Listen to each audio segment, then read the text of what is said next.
Hey guys, I have here my Apple Magic Trackpad, and in this video I want to explain to you how to connect this, how to pair this to a Windows PC or tablet or laptop. Here in this case I have here this tablet that I'm going to use, but it works exactly the same way for laptops or PC desktops as well. So first I'm going to start out by making sure that my trackpad is turned off, just in case, to make sure it doesn't already pair or connect here to my MacBook that I have sitting back here. So the MacBook is turned off, of course, at this point, so that it doesn't connect to our trackpad at the same time, because that wouldn't be possible.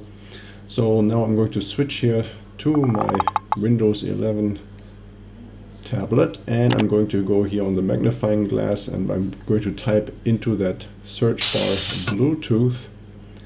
And then you're going to see here the very first item that it finds is here for the settings, Bluetooth and other devices. We're going to go in there. And then at the very top, we're going to make sure that Bluetooth is enabled. So right now here, this is turned off. So let me turn that Bluetooth on, and then we can push here the button right underneath here, add a new device. We're going to select here Bluetooth. And at this point, it's now time to turn on our trackpad here, the small switch here on the back side. And now our computer is here looking for our trackpad, and a couple of seconds later, it should appear here in this list. We see this here.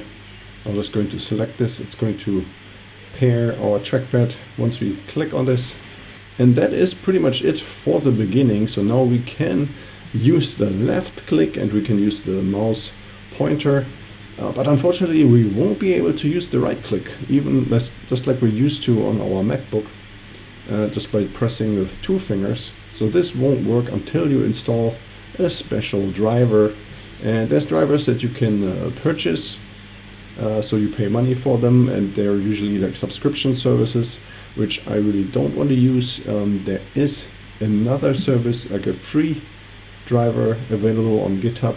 It's called the Precision Touchpad, or the Mac Precision Touchpad, but it's kind of difficult to install that if you don't know how to do that already, so I'm not going to cover that in this video. But in general, the trackpad will now work. And yeah, I hope you found this video still helpful, and if you have any more questions or comments, then please leave a message below.